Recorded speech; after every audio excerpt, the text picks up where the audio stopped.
Hello students, today we will study non-uniform motion with constant acceleration. तो आप लोगों को पता है कि अगर तो इक्वल चेंजेस हों पोजीशन में इक्वल इंटरवल्स ऑफ टाइम में तो उसको हम बोलते हैं यूनिफॉर्म वेलोसिटी।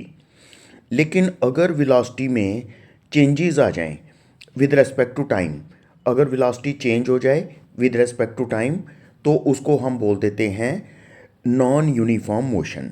वो नॉन यूनिफॉर्म मोशन हो जाती है। तो ये जो वेलोसिटी में चेंज आती है टाइम के हिसाब से, इसको एक्सेलरेशन कहा जाता है। तो जब किसी बॉडी में इक्वल चेंजेस आती हैं वेलोसिटी में in equal intervals of time, तब हम उसको कहते हैं यूनिफॉर्म एक्सेलरेशन या कांस्टेंट एक्सेलरेशन। ठीक है। तो सपोज कर लीजिए किसी बॉडी की अगर कांस्टेंट एक्सेलरेशन है तो हम कहेंगे कि अगर उसकी शुरू में वेलोसिटी vt1 है, अगर उसकी बिगनिंग में शुरू में वेलोसिटी vt1 है और कितने टाइम पर, t1 टाइम पर, और बॉडी जो है वो एक्सेलरेट होती रहती है कांस्टेंट रेट से, तो कुछ देर के बाद t2 टाइम पर उसकी वेलोसिटी हो जाती है vt2। तो तब एक्सेलरेशन किसके बराबर हो जाएगी? Acceleration will be equal to vt2 minus vt1, that means the change in velocity. तो t2 divided by t2 minus t1, that is the time taken. तो इसका मतलब एक्सेलरेशन जो है वो बन जाती है rate of change of velocity, that is change in velocity with respect to time. तो अगर हम एक रिलेशन ड्राइव करना चाहें वेलोसिटी और टाइम के बीच में यूनिफॉर्म एक्सेलरेशन के केस में, जैसा अभी हमने देखा था, एक्सेलरेशन जो होती है वो आ जाती है vt2 minus vt1 upon t2 minus t1। ठीक है, change in velocity upon time taken. तो इसमें t2 माइनस t1 को अगर हम दूसरी साइड ले आए तो हमारे पास बन जाता है vt2 minus vt1 is equal to a t2 minus t1। तो vt2 will be equal to vt1 plus a t2 minus t1, और ये जो फार्मूला बन जाता है इसको कहा जाता है, ये इक्वेशन ऑफ मोशन होती है। तो यह हम इसको वेलोसिटी टाइम रिलेशन, इसको हम वेलोसिटी टाइम रिलेशन भी कह देते हैं in case of uniform acceleration. अगर टाइम, शुरू के टाइम को, बिगनिंग टाइम जो हमने t1 लिया था, अगर शुरू के टाइम को हम 0 ले लेंगे और t2 टाइम को हम t ले लेंगे, तो तब हमारे पास ये रिलेशन बन जाएगा vt is equal to v0 plus at। तो इसको, vt का मतलब हो गया फाइनल वेलोसिटी v, और v0 का मतलब हो गया इनिशियल वेलोसिटी u, साथ में प्लस at। तो ये फार्मूला बन जाता है v is equal to u plus at। इसको आप किसी भी तरीके से लिख सकते हो, जैसे कि इस तरीके से भी लिख सकते हो जैसे हमने पहले लिखा था, vt2 is equal to vt1 plus a t2 minus t1। आप इसको इस तरह से भी लिख सकते हो कि vt is equal to v0 plus at, या इस तरह लिख सकते हो v is equal to u plus at। तो इसमें ये हमारे पास बन जाता है वेलोसिटी टाइम रिलेशन। अगर हम वेलोसिटी और टाइम के बीच में ग्राफ बनाएं तो अगर इक्वल चेंजेस होंगी वेलोसिटी में इक्वल इंटरवल्स ऑफ टाइम में, यानी एक्सेलरेशन अगर कांस्टेंट होगी, तो लाइन हमारे पास, ग्राफ जो बनेगा वो स्ट्रेट लाइन बनेगा। जैसे कि ये वाला ग्राफ है, तो इसमें क्या हो रहा है कि वेलोसिटी बढ़ रही है, इक्वल चेंजेस हो रही हैं वेलोसिटी में इक्वल इंटरवल्स ऑफ टाइम में, तभी हमारे पास एक स्ट्रेट लाइन आ रही है। तो ये हमें बता रही है कि जो एक्सेलरेशन है यूनिफॉर्म एक्सेलरेशन है। और अगर कर्व नीचे की ओर आती है, जैसे कि इसमें दिखाया गया है, अगर कर्व नीचे को आती है तो इसमें भी एक्सेलरेशन यूनिफॉर्म है, लेकिन इसमें वेलोसिटी डिक्रीज हो रही है, यानी एक्सेलरेशन जो है वो नेगेटिव है। हम एक्सेलरेशन को लिखेंगे that it is equal, it is less than zero, यानी एक्सेलरेशन जो है वो जीरो से कम है। एक्सेलरेशन जो है वो नेगेटिव एक्सेलरेशन है। तो ये जो अभी हमने किया ये था position time relation, sorry velocity time relation. तो अब जो हम करने जा रहे हैं, हम करने जा रहे हैं पोजीशन टाइम रिलेशन या distance time relation in case of uniform acceleration. तो आप लोगों को पता है कि अगर किसी चीज़ की वेलोसिटी t1 टाइम पर vt1 है और t2 टाइम पर vt2 है, ठीक है, तो बॉडी की यूनिफॉर्म एक्सेलरेशन है, तो उस केस में हम लिख सकते हैं कि एवरेज वेलोसिटी किसके बराबर होगी, 1/2 vt1 प्लस vt2। मैंने आपको ये बात बताई थी कि जब भी एक्सेलरेशन यूनिफॉर्म होती है उस केस में ये वाला फार्मूला आप एवरेज वेलोसिटी के लिए लगा सकते हो, और ये फार्मूला है average velocity is equal to initial velocity plus final velocity divided by 2, ठीक है। और आपको ये भी पता है कि vt2 is equal to vt1 plus at2 minus t1। ये फार्मूला वेलोसिटी और टाइम के बीच में हम ऑलरेडी ड्राइव कर चुके हैं। तो हम क्या करेंगे कि vt2 की वैल्यू, ये जो एवरेज वेलोसिटी वाला फार्मूला था ये फार्मूला, इसमें हम vt2 की वैल्यू यहाँ से डाल देंगे। तो जब यहाँ से वैल्यू डालेंगे तो हमारे पास बनेगा average velocity is equal to 1/2 vt1, vt1 की जगह तो vt1 ही रहा, लेकिन vt2 की जगह हमारे पास आ गया vt1 plus at2 minus t1, ये वैल्यू आ जाती है। तो जब हम इसको देखेंगे v average is equal to 1/2 vt1 plus vt1 2vt1 हो गया प्लस at2 माइनस t1। तो इसमें एवरेज वेलोसिटी किसके बराबर हो जाएगी, vt1 plus 1/2 at2 minus t1। लेकिन हमें पता है कि एवरेज वेलोसिटी का एक जनरल फार्मूला है, वो होता है कि total distance upon total time, यानी xt2 minus xt1 upon t2 minus t1। ये एवरेज वेलोसिटी का फार्मूला कहीं भी लगा सकते हैं। तो ये फार्मूला जो है इसमें अगर हम फर्स्ट और सेकंड इक्वेशन में से देखें, जो फर्स्ट इक्वेशन है वो भी एवरेज वेलोसिटी दिखा रही है और जो सेकंड इक्वेशन है ये भी एवरेज वेलोसिटी दिखा रही है। तो इसका मतलब xt2 minus xt1 upon t2 minus t1 is equal to vt1 plus 1/2 at2 minus t1। तो हम इसमें ऐसा कह सकते हैं कि t2 माइनस t1 को अगर हम दूसरी साइड ले जाएं, ये वाला t2 माइनस t1 अगर हम दूसरी साइड ले जाएं तो हमारे पास बन जाएगा xt2 minus xt1 is equal to vt1 into t2 minus t1 plus 1/2 at2 minus t1 का स्क्वायर। तो ये जो रिलेशन है, ये जो रिलेशन नंबर थर्ड है, इसको हम कहते हैं डिस्टेंस टाइम रिलेशन, क्योंकि xt2 माइनस xt1 आपको डिस्टेंस के बारे में बताता है और vt1 के साथ टाइम है t2 माइनस t1 और यहाँ पर भी t2 माइनस t1 का स्क्वायर। तो ये हमारे पास डिस्टेंस टाइम रिलेशन बनता है। तो अगर हम t1 को xt1 को दूसरी साइड ले जाएं तो हमारे पास बन जाता है position at any time is equal to position at initial time plus velocity into time plus 1/2 a into time का स्क्वायर। तो ये जो रिलेशन है, रिलेशन नंबर 4 जो है, इसको हम कह सकते हैं कि ये पोजीशन टाइम रिलेशन है। रिलेशन थर्ड को बोल दीजिए डिस्टेंस टाइम रिलेशन और रिलेशन 4 को बोल दीजिए पोजीशन टाइम रिलेशन। अगर आप t1 के बदले 0 पुट करोगे और t2 के बदले t पुट करोगे जैसे हमने पहले भी किया था, तो हमारे पास ये वाले रिलेशन बन जाएंगे। तो जो xt माइनस x0 है वो हो गया डिस्टेंस, उसको आप s भी लिख सकते हो। v0 को, क्योंकि ये शुरू की वेलोसिटी है, उसको u लिख सकते हो, ut प्लस 1/2 at स्क्वायर। तो इस तरह से हमारे पास जो फार्मूला बन जाता है s is equal to ut plus half at square, तो वो फार्मूला हमने बना लिया। तो इस तरह से ये जो पहले हमने ड्राइव किया था वेलोसिटी टाइम रिलेशन, तो जिसमें हमने ड्राइव किया था v is equal to u plus at, अब हमने किया s is equal to ut plus half at square, ये होता है डिस्टेंस टाइम रिलेशन। इसके बाद मैं आपको एक बात और बताऊंगा कि जिस तरह से आपने देखा था यूनिफॉर्म वेलोसिटी के केस में जो ग्राफ बनता था वेलोसिटी पोजीशन और टाइम के बीच में, पोजीशन और टाइम का ग्राफ जो होता था उसकी स्लोप आपको बताती थी वेलोसिटी के बारे में। जितनी ज़्यादा स्लोप होती थी उतनी ही ज़्यादा वेलोसिटी होती थी।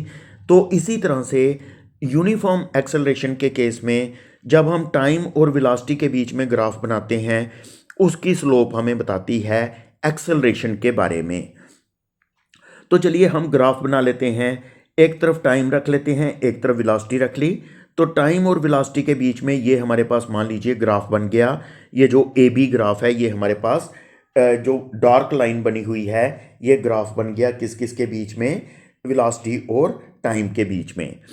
तो ये जो ग्राफ है, इसमें अगर आप देखोगे कि what is your B C equal to, B C is equal to T two minus T one, sorry V T two minus V T one. और अगर आप ए सी देखोगे that will be your T two minus T one. तो अगर आप slope देखोगे, slope हमेशा होती है, ये जो ट्राइंगल बनी इसमें परपेंडिकुलर अपॉन बेस, यानी बी सी अपॉन ए सी। तो बी सी की वैल्यू आप लोगों को अभी बताई मैंने, वो होती है V T two minus V T one, और ए सी की वैल्यू जो है वो बन जाती है T two minus T one. तो B C upon A C जो है वो मैंने पहले ही बताया कि वो स्लोप होती है, और स्लोप आपको किसके बारे में बता रही है, V T two minus V T one upon T two minus T one, which is nothing but the acceleration. ये क्या है, एक्सेलरेशन। अभी हमने पीछे किया था कि B C upon A C is equal to V T two minus V T one upon T two minus T one. तो ये हमारे पास जो ग्राफ बन जाता है, इसकी स्लोप हमें बता रही है एक्सेलरेशन के बारे में। नेक्स्ट हम कर लेते हैं distance as area under velocity time graph in uniform acceleration. तो ये जो केस हम जितने भी कर रहे हैं वो यूनिफॉर्म एक्सेलरेशन के केस कर रहे हैं। मान लीजिए एक बार फिर से हम वेलोसिटी और टाइम के बीच में ग्राफ बनाते हैं जैसे पहले बनाया था। यूनिफॉर्म एक्सेलरेशन है, इसलिए ग्राफ एक स्ट्रेट लाइन बनेगा जैसा कि इसमें दिखाया गया है। तो जब टाइम ज़ीरो है उस वक्त वेलोसिटी है v ज़ीरो, और जब टाइम हमारे पास t1 हो जाता है उस वक्त वेलोसिटी है vt1, और जब टाइम t2 हो जाता है उस वक्त वेलोसिटी हो जाती है vt2। अगर हम देखेंगे इस कर्व के ऊपर, जो ग्राफ हमारे पास बना था उसके ऊपर हमने कोई भी दो पॉइंट्स ले लिए a और b, तो ए बी के नीचे जो एरिया बन जाता है उसमें एक तो ट्राइंगल ए बी सी का एरिया आ जाता है, इस ट्राइंगल का एरिया आ जाता है, और एक इस रेक्टेंगल का एरिया आ जाता है। तो अगर हम इसमें देखेंगे ट्राइंगल का एरिया जो है वो होता है 1/2 base into altitude, 1/2 B C into A C, और रेक्टेंगल का एरिया जो है वो होता है लेंथ इंटू ब्रेथ, जैसे कि यहाँ पर ए वन इंटू ए वन बी वन, ये लेंथ इंटू ब्रेथ हो जाएगा। तो लेकिन बी सी के बदले, बी सी आपको पता है किसके बराबर है, V T two minus V T one B C. और इसी तरह से ए सी को अगर आप देखोगे, ए सी किसके बराबर है, that is T two minus T one. हमने वैल्यू पुट कर दी, ठीक है। तो बी सी इनकी वैल्यू हमने पुट कर दी 1/2 बी सी इंटू ए सी की। तो इसमें एक ब्रैकेट भी बनेगी, ये बना लेना आप लोग, ये ऐसे V T two minus 1/2 V T one, तो साथ में T two minus T one. तो अगर हम देखना चाहते हैं what is our area of rectangle, A one जो है that is equal to V T one, क्योंकि ए वन से लेकर ए तक हमारे पास वी टी वन आता है। तो वी टी वन, तो साथ में जो ए वन बी वन आता है that is T two minus T one. तो यहाँ पर इसको जब हम सिंप्लीफाई करते हैं तो हमारे पास बन जाता है V T two plus V T one, तो साथ में T two minus T one. इस ब्रैकेट को खोल के सिंप्लीफाई करके जब आप करोगे आपके पास ये वैल्यू आ जाएगी। और लेकिन आपको पता है कि एवरेज वेलोसिटी होती है यूनिफॉर्म एक्सेलरेशन के केस में, यूनिफॉर्म वेलोसिटी जो होती है that is equal to initial velocity plus final velocity upon 2, ठीक है। तो अब यहाँ पर ये जो पहला फैक्टर है, ये वाला फैक्टर जो है ये हमारे पास आ रहा है एवरेज वेलोसिटी के बराबर। तो हम लिखेंगे area under A B is equal to average velocity, इसके बदले आ गया एवरेज वेलोसिटी, और साथ में T two minus T one. लेकिन आपको ये तो पता ही है कि जो एवरेज वेलोसिटी का एक जनरल फार्मूला तो आपको पता ही है कि X T one minus X T two upon T two minus T one is also average velocity. तो यहाँ पर जो एवरेज वेलोसिटी थी ना, एरिया अंडर ए बी, तो जो वी एवरेज था उसके बदले आप लिख सकते हो X T two minus X T one upon T2 minus T1, तो साथ में T2 माइनस T1, तो आपके पास बन जाएगा xt2 minus xt1 is equal to distance है। तो ये किसके बराबर मतलब T2 माइनस T1 और T2 माइनस T1 तो कैंसिल हो गए, ये और ये तो कैंसिल हो गए, तो आपके पास सिर्फ रह गया xt2 माइनस xt1 जो कि डिस्टेंस है। तो ये हम कर क्या रहे थे, हम कर रहे थे एरिया अंडर ए बी के नीचे हमने एरिया देख लिया, और ए बी के नीचे जो एरिया आ रहा है that comes equal to, A B के नीचे जो एरिया आ रहा है वो हमें बता रहा है डिस्टेंस के बारे में। तो इस तरीके से हम ये कह सकते हैं कि distance is always equal to area under velocity time graph. ये हमने यूनिफॉर्म वेलोसिटी के केस में भी देखा था, अब ये यूनिफॉर्म एक्सेलरेशन के केस में भी हमने देखा कि वेलोसिटी और टाइम के बीच में अगर ग्राफ बनाया जाए तो उसके नीचे जो एरिया आता है वो हमेशा हमें डिस्टेंस के बारे में बताता है। उसके बाद नेक्स्ट आ जाता है distance in terms of velocities. तो आप लोगों को एक बात पता है कि Vt2 is equal to Vt1 plus T2 minus T1, जिसको हम कहते हैं वेलोसिटी टाइम रिलेशन, ये हमने ऑलरेडी कर चुके हैं। तो इसका मतलब T2 माइनस T1 किसके बराबर हो जाएगा, Vt2 माइनस Vt1 अपॉन ए। इसी रिलेशन में से जब हमने T2 माइनस T1 निकाला तो वो बन जाता है Vt2 माइनस Vt1 अपॉन ए। अगर हम ये वैल्यू सब्सटीट्यूट करेंगे किसमें, जो हमारा डिस्टेंस टाइम रिलेशन था, xt2 minus xt1 is equal to that was equal to Vt1 T2 minus T1 plus 1/2 a T2 minus T1 का होल स्क्वायर। इसमें T2 माइनस T1 के बदले आप लिख सकते हो Vt2 माइनस Vt1 अपॉन ए, तो यहाँ पर भी T2 माइनस T1 का जो होल स्क्वायर है इसके बदले भी आप ये लिख सकते हो। तो जब आप इसको ब्रैकेटों को खोलोगे, खोल के जब आप इसको सिंप्लीफाई करोगे तो आपके पास बन जाएगा it will be equal to 1/2a Vt2 minus Vt1 का स्क्वायर, और इसका मतलब Vt2 का स्क्वायर माइनस Vt1 का स्क्वायर किसके बराबर हो जाएगा, 2 टाइम्स a, तो ये जो इसके साथ जाकर मल्टीप्लाई होगा xt2 माइनस xt1। तो Vt2 का मतलब होता है फाइनल वेलोसिटी, तो फाइनल वेलोसिटी का स्क्वायर माइनस इनिशियल वेलोसिटी का square is equal to 2 times a into xt2 minus xt1 क्या होता है, दिस इज डिस्टेंस। तो हम कह सकते हैं कि v square minus u square is equal to 2as। तो ये हमने तीसरा फार्मूला भी ड्राइव कर लिया। तो इस तरह से 3 फार्मूले हमने यूनिफॉर्म एक्सेलरेशन के केस में ड्राइव कर लिए। तो एक फार्मूला था v is equal to u plus a t, दूसरा फार्मूला था s is equal to u t plus half a t square, और तीसरा formula v square minus u square is equal to 2as। और आज की discussion में हमने ये भी देखा कि जो वेलोसिटी टाइम ग्राफ होता है उसके नीचे जो एरिया बनता है यूनिफॉर्म एक्सेलरेशन के केस में, वो हमें डिस्टेंस के बारे में बताता है। और एक और चीज़ हमने आज की डिस्कशन में देखी वो ये थी कि जो वेलोसिटी टाइम का ग्राफ होता है यूनिफॉर्म एक्सेलरेशन के केस में, उसकी स्लोप हमेशा हमें एक्सेलरेशन बताती है। अगर स्लोप ज़्यादा हो तो एक्सेलरेशन ज़्यादा होती है, अगर स्लोप कम हो तो एक्सेलरेशन कम होती है। तो अपनी नेक्स्ट डिस्कशन में, अपनी नेक्स्ट लेक्चर में हम पढ़ेंगे यही इक्वेशंस ऑफ मोशन हम कैलकुलस मेथड से ड्राइव करेंगे, और यही इक्वेशंस ऑफ मोशन हम ग्राफिकल मेथड से भी ड्राइव करेंगे। तो आज यहाँ तक ही।